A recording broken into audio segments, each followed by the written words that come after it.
Bonjour à tous et bienvenue dans ce nouveau numéro de Cap Amérique. Nous vous proposons cette semaine une édition entièrement consacrée à l'esclavage. 400 ans après l'arrivée des premiers hommes enchaînés africains sur le sol américain.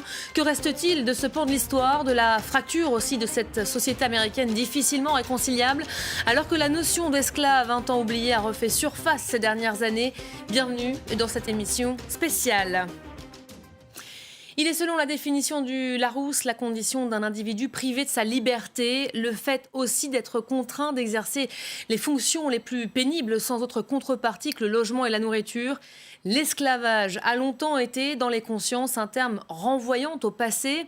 Il faut effectivement remonter 400 ans en arrière à 1619 pour faire connaissance avec les premiers hommes enchaînés venus d'Afrique. Nous sommes à l'époque de l'installation des premiers colons britanniques en Virginie.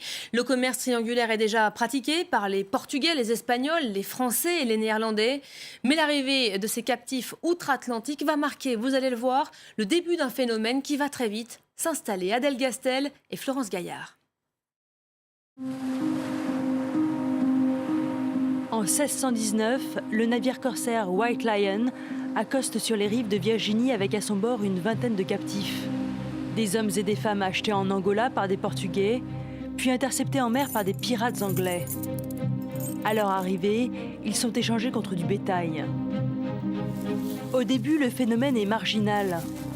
Les esclaves travaillent avec les Amérindiens et les Européens dans les plantations de tabac, de coton et de riz. Mais bientôt, les propriétaires voient l'avantage de cette main-d'œuvre corvéable à merci. En 1661, un statut est promulgué interdisant tout mariage interracial. Au XVIIIe siècle, des centaines de milliers d'Africains sont déportés vers les futurs États-Unis. Ils donneront naissance à des millions d'esclaves, principalement exploités dans le sud du pays. La déclaration d'indépendance de 1776 ne les libère pas de leurs chaînes. 8 des 12 premiers présidents américains possèdent des esclaves. Pourtant, le mouvement abolitionniste grandit dans le nord industrialisé et la traite transatlantique est interdite en 1808. En 1860, l'élection d'Abraham Lincoln à la présidence met le feu aux poudres. Les États du Sud font sécession et la guerre civile commence. Après 5 ans de combat, les confédérés doivent plier devant l'Union. Le 13e amendement de la Constitution impose la fin de l'esclavage. Commence alors pour les affranchis et leurs descendants une nouvelle ère, celle de la ségrégation. Et oui, la ségrégation qui va en quelque sorte prendre le relais. On en parle avec notre invitée Maboula Soumaoro. Bonjour. Bonjour. Merci d'avoir accepté notre invitation. Vous êtes civilisationniste, maîtresse de conférences à l'Université de Tours, auteur de ce dernier ouvrage, Le Triangle et l'Hexagone, réflexion sur une identité noire, à paraître en février prochain aux éditions La Découverte. À la fin de la guerre de sécession, on est alors en pleine période de reconstruction et on assiste au début de la ségrégation raciale. On le voyait à l'instant dans le sujet, les anciens États sudistes qui mettent alors en place des lois pour essayer de contourner les 13e, les 14e, les 15e amendements à la Constitution. Pour une partie de l'Amérique, il est alors hors de question de laisser ces droits aux hommes noirs. C'est une question de couleur à la base. Exactement, mais je pense que ça revient aux enjeux de la guerre de sécession elle-même, qui était liée à la question de l'esclavage, mais aussi c'était une question éminemment politique, puisque la question était, est-ce que le Washington DC, est-ce que le gouvernement fédéral a le droit d'imposer l'abolition aux États du Sud? C'est-à-dire, quelle est la force, quelle est la puissance du gouvernement fédéral sur les États individuels? Ensuite, comme vous l'avez mentionné, à la fin de la guerre de sécession et à la victoire de l'Union, ce qu'on appelle les États-Unis, sur les États confédérés, il y a quand même une période qui dure 10 ans à peu près, qui s'appelle la reconstruction, au cours de laquelle les anciens esclaves ont pu obtenir des droits. Et vous l'avez dit, le 13e, 14e et 15e amendement, c'est-à-dire l'abolition de l'esclavage, la citoyenneté et le droit de vote pour les hommes afro-américains. Donc pendant 10 ans, on a une sorte d'attention portée par le gouvernement fédéral qui occupe militairement les anciens territoires confédérés et qui s'assure de du respect des nouvelles lois fondées. À partir de 1877, il y a un retrait des troupes militaires fédérales, il y a un manque d'intérêt et un manque de présence du gouvernement fédéral, et c'est à partir de ce moment-là que vont se mettre en place les lois ségrégationnistes par lesquelles les États du Sud vont essayer de grappiller toutes les avancées qui avaient eu lieu pendant ces 10 années qui ont suivi la guerre de sécession. Ce fameux rétro-pédalage, Oui. comme on dit. Libérer les esclaves de leur chaîne, l'abolition, ça a évidemment été une avancée, mais insuffisante. La transition, elle a été difficile, longue et difficile même. Oui, puisque, mettre un terme à l'institution de l'esclavage n'a pas répondu à la question plus large qui était que faire de cette nouvelle société, comment distribuer les richesses, mais surtout comment faire pour insérer ces anciens esclaves dans ces nouvelles sociétés sudistes sur la base de l'égalité. Voilà, le partage des terres, par exemple, et ça a été c'est la grande question. Justement, parmi les autres images évocatrices de cette période figurent aussi ces champs à perte de vue, exploitation de coton ou de canne à sucre, où les esclaves subissaient le fouet en cas de mauvaise conduite. Ces terres où évoluent aujourd'hui certains des descendants de l'esclavage, comme un pied de nez à l'histoire. Ils sont aujourd'hui eux-mêmes devenus les fermiers. 1 million en 1920, ils ne sont plus que 45 000 toutefois aujourd'hui. Les fermiers noirs des États-Unis qui rencontrent de nombreuses difficultés. En Virginie, un homme se bat justement depuis les années 90 pour aider ces agriculteurs de couleur. Voyez un peu ce reportage de notre correspondante Fanny Allard. Comme son père et son grand-père avant lui, John Boyd est agriculteur et descendant d'esclaves. Ses champs sont à Baskerville, dans le sud de la Virginie. Au temps de l'esclavage, c'est ici qu'on cultivait le coton. John, lui, vit de la culture du soja. Ça a toujours été plus difficile pour moi que pour un blanc. Quand je vendais mes graines dans la région, j'étais payé moins parce que je suis un fermier afro-américain. L'agriculture est une industrie blanche. Le ministère de l'Agriculture lui a toujours refusé le prêt normalement accordé aux jeunes fermiers jusqu'à ce qu'il les attaque en justice et remporte le premier procès de l'histoire contre l'institution pour discrimination. Je ne suis pas un mauvais fermier. Je ne maltraite pas le sol. Mon grand-père disait que si tu prends soin de la terre prendra toujours soin de toi.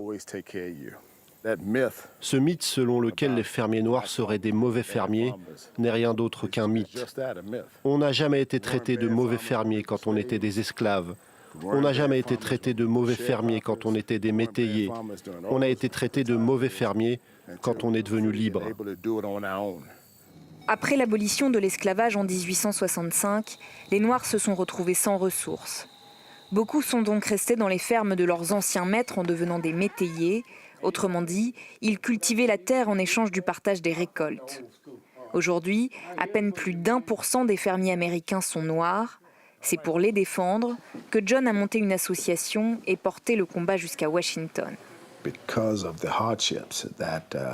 À cause des difficultés qu'ont rencontrées les fermiers comme moi, nos enfants disent « je ne veux pas faire ça ».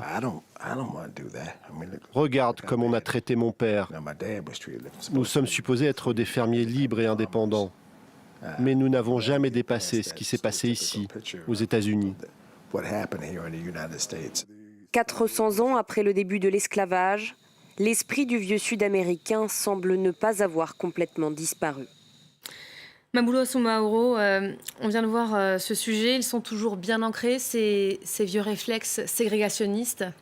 Je pense que ces vieux réflexes sont bien ancrés parce qu'ils constituent une continuité. On ne peut pas imaginer une seule seconde qu'au passage du 13e amendement, les mentalités auraient changé, que l'organisation économique, socio-économique des sociétés impactées aurait changé. C'est pas possible. Quand on pense à la guerre de sécession, par exemple, il faut vraiment penser à cette guerre qui est la plus meurtrière sur le sol américain. Il n'y a jamais eu de guerre qui a causé plus de pertes que cette guerre de sécession. Et surtout, le Sud, enfin les confédérés, ont perdu la guerre. Ils n'ont pas changé d'avis. C'est juste qu'ils ont perdu la guerre. Donc, que seraient devenus les États-Unis et les États confédérés d'Amérique si la guerre avait été remportée par les États confédérés. Donc c'est vraiment important de penser aux mentalités et surtout de penser aux institutions et aux structures qui existent depuis si longtemps. Et en même temps, l'eau a coulé sous les ponts. On est à plus de 150 ans après l'abolition. Les mentalités n'ont pas évolué ou pas suffisamment rapidement. Il y a la question des mentalités, comme je l'ai dit, la question des structures et des institutions. Donc vous avez ces décennies d'esclavage. Ensuite, vous avez un répit de 10 ans, la reconstruction. Ensuite, vous avez la ségrégation qui perdure jusqu'aux années 60. Donc en fait, c'est très récent. On en est à 50, peut-être presque 60 ans de déségrégation aux États-Unis, avec des retours en arrière qui qui impactent toutes les sphères. Là, vous avez donné l'exemple des agriculteurs. On pourrait parler de l'école. On pourrait parler des systèmes de santé. Voilà, c'est très long. Et surtout, ça met toujours en lumière le rôle primordial que doit jouer le gouvernement fédéral sur ces questions. Moins il est impliqué et moins les choses avancent. Les politiques, justement, il y a un bond en avant qui s'est opéré, c'était en novembre 2008, j'imagine que la date vous évoque quelque chose. Premier président afro-américain élu, ça c'est tout un symbole pour la communauté afro-américaine. Au niveau des imaginaires et de ce qui peut être envisageable, c'est-à-dire l'accès d'un homme d'origine afro-américaine au plus grand poste politique de l'État, oui, ça compte. Au niveau des institutions, non, Barack Obama ne sera pas retenu dans l'histoire comme le président qui aura particulièrement fait avancer la question raciale ou les demandes afro-américaines. Dans le sens inverse, il a un remplaçant, Donald Trump. Est-ce que lui a fait reculer sur ces questions ? Alors, Donald Trump est très largement présenté comme la personne qui vient, on va dire, contrer cet élan qui avait été tout de même, il faut être juste, initié par Barack Obama. Donc, c'est ce qu'on appelle le backlash, c'est le retour en arrière.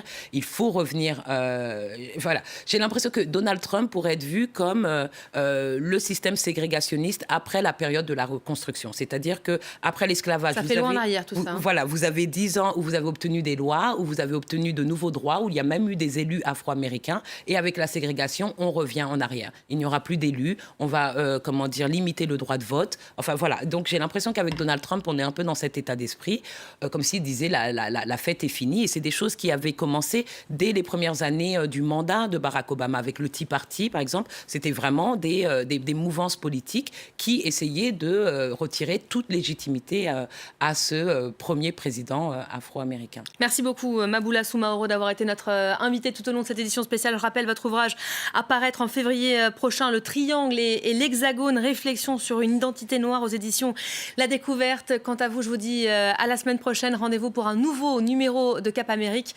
Même heure, même continent. À très vite.